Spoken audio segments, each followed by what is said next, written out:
Class science NCERT के chapter number 6 combustion and flame के keywords को डिस्कस करेंगे। याद रखिएगा स्टूडेंट्स कि कंबस्शन का मतलब होता है जलना और फ्लेम का मतलब होता है आग की लपटें।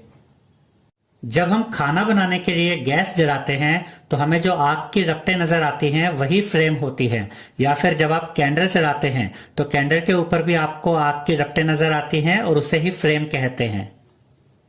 फर्स्ट कीवर्ड है एसिड रेन।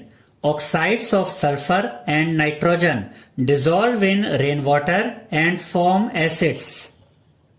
इसका यह मतलब है स्टूडेंट्स कि oxides of sulphur and oxides of nitrogen rain water के साथ डिसॉल्व हो जाते हैं, यानी कि घुल जाते हैं और एसिड्स बनाते हैं।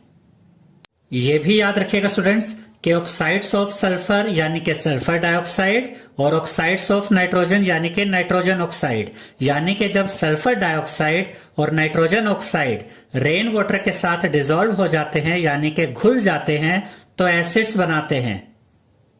Such rain is called acid rain, और इस तरह की रेन को हम एसिड रेन कहते हैं। Acid rain is very harmful for crops, buildings and soil.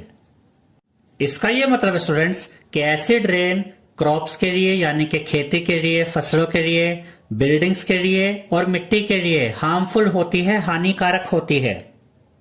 Second keyword है calorific value.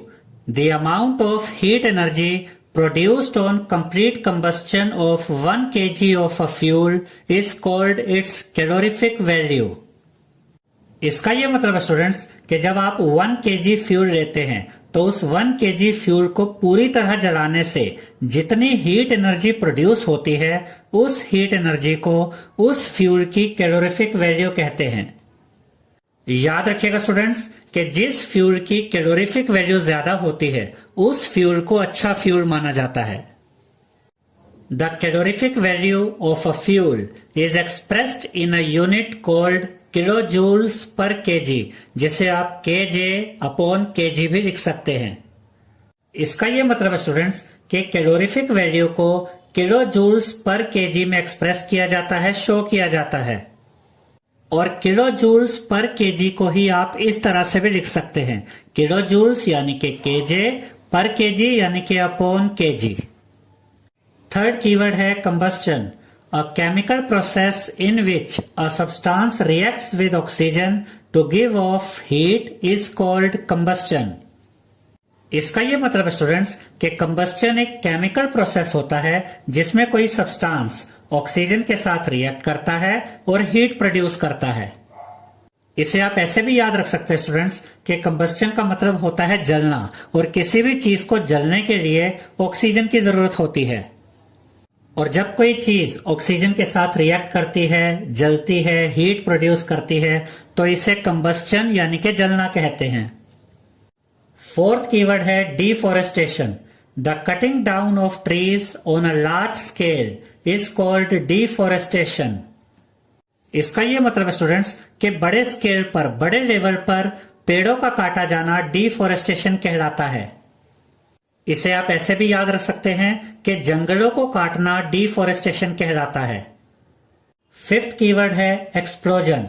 A sudden reaction that takes place with the evolution of heat, light, sound and a large amount of gas is called an explosion. इसका यह मतलब है students कि एक अचानक होने वाला रिएक्शन जिसमें हीट प्रोड्यूस होती है, लाइट प्रोड्यूस होती है, साउंड प्रोड्यूस होता है और बड़ी मात्रा में गैस प्रोड्यूस होती है, ऐसे सडन रिएक्शन को, ऐसे अचानक होने वाले रिएक्शन को एक्सप्लोजन कहते हैं, यानी कि धमाका कहते हैं। सिक्स्थ कीवर्ड है flame. A flame is a region where combustion of gaseous substances takes place.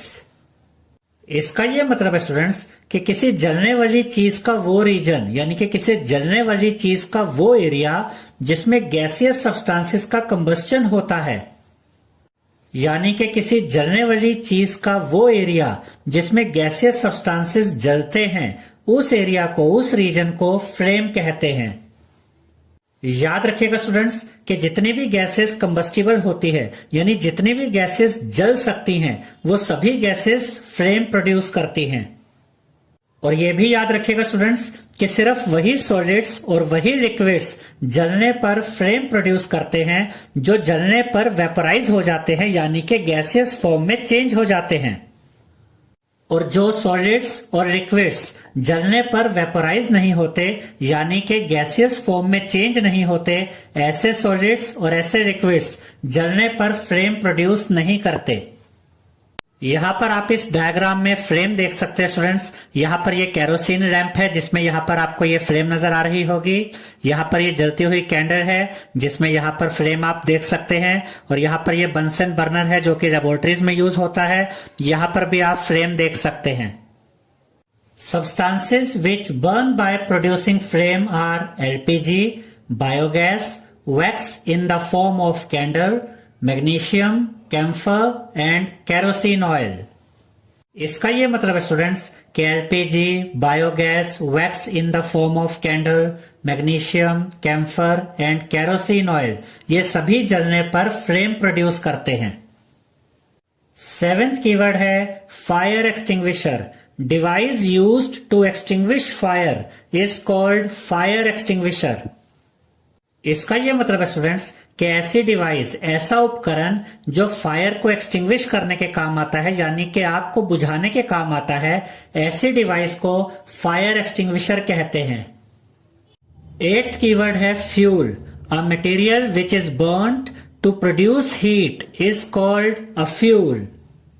इसका यह मतलब है स्टूडेंट्स कि ऐसा मटेरियल जिसे जलाने पर हीट प्रोड्यूस होती है, ऐसे मटेरियल को फ्यूल कहते हैं। Examples of fuel are coal, wood, LPG, kerosene, petrol, diesel and biogas। इसका यह मतलब है स्टूडेंट्स कि coal, wood, LPG, kerosene, petrol, diesel and biogas fuel के एग्जाम्पल्स हैं।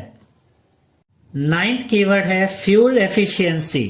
The efficiency of a fuel is expressed in terms of its calorific value। सबसे पहले तो ये याद रखिएगा स्टूडेंट्स कि फ्यूल एफिशिएंसी का मतलब होता है कि कोई फ्यूल कितना इफेक्टिव है, कितना अच्छा है। और किसी भी फ्यूल की एफिशिएंसी इस बात पर डिपेंड करती है कि उस फ्यूल की कैलोरीफिक वैल्यू कितनी है। अगर किसी फ्यूल की कैलोरीफिक वैल्यू ज्यादा है तो हम कहेंगे कि उस फ्यूल की एफिशिएंसी भी ज्यादा है, यानी कि वो फ्यूल अच्छा है। और अगर किसी फ्यूल की कैलोरीफिक वैल्यू कम है तो हम कहेंगे कि उस फ्यूल की एफिशिएंसी भी कम है, यानी कि वो फ्यूल ज्यादा अच्छा नहीं है। The amount of heat energy produced on complete combustion of 1 kg of a fuel is called its calorific value।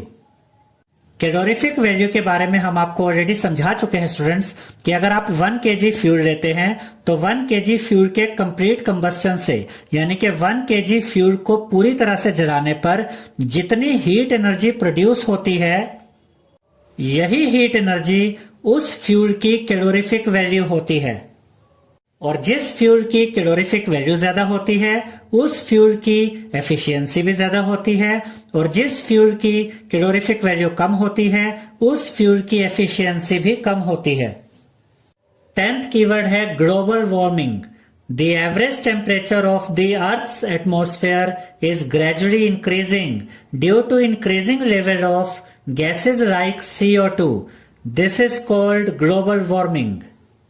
इसका यह मतलब है स्टूडेंट्स कि अर्थ के एटमॉस्फेयर का एवरेज टेम्परेचर कार्बन डाइऑक्साइड जैसी गैसेस की वजह से धीरे धीरे बढ़ रहा है। और अर्थ के एटमॉस्फेयर के एवरेज टेम्परेचर का बढ़ना, यानी कि अर्थ के एटमॉस्फेयर का गर्म होना, इसी को ग्लोबल वार्मिंग कहा जाता है। 11th कीवर्ड है आइडियल फ्यूल। यानी कि आइडियल फ्यूल क्या होता है, अच्छा फ्यूल क्या होता है। An ideal fuel has the following characteristics. अब हम वो विशेषताएं देखेंगे स्टूडेंट्स जो कि एक आइडियल फ्यूल में, एक अच्छे फ्यूल में होनी चाहिए। It has a high calorific value. यानी कि आइडियल फ्यूल की कैलोरीफिक वैल्यू हाई होनी चाहिए। It has a proper ignition temperature.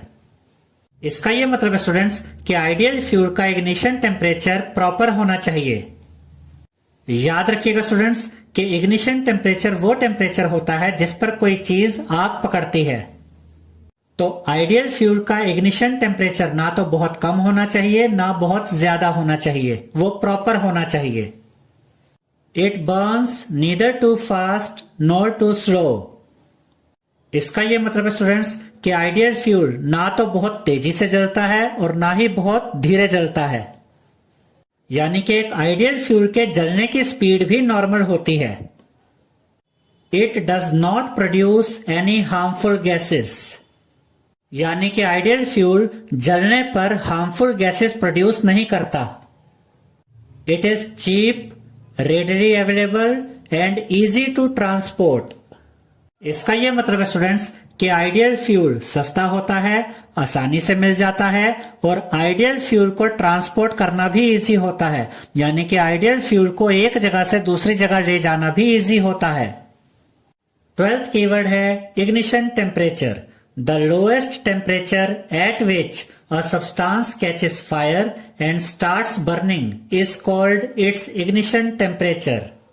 इसका यह मतलब है स्टूडेंट्स कि वो कम से कम टेम्परेचर जिस पर कोई चीज आग पकड़ लेती है और जलना शुरू हो जाती है, वो लोएस्ट टेम्परेचर, वो कम से कम टेम्परेचर उस चीज का इग्निशन टेम्परेचर कहलाता है। 13th कीवर्ड है inflammable substances. The substances which have very low ignition temperature and can easily catch fire with a flame are called inflammable substances. इसका यह मतलब है स्टूडेंट्स कि ऐसे सब्सटेंसेस जिनका इग्निशन टेम्परेचर बहुत कम होता है, ऐसे सब्सटेंसेस बहुत आसानी से आग पकड़ लेते हैं और फ्लेम के साथ जलते हैं, यानी कि लपटों के साथ जलते हैं, और ऐसे सब्सटेंसेस को इनफ्लेमेबल सब्सटेंसेस कहते हैं।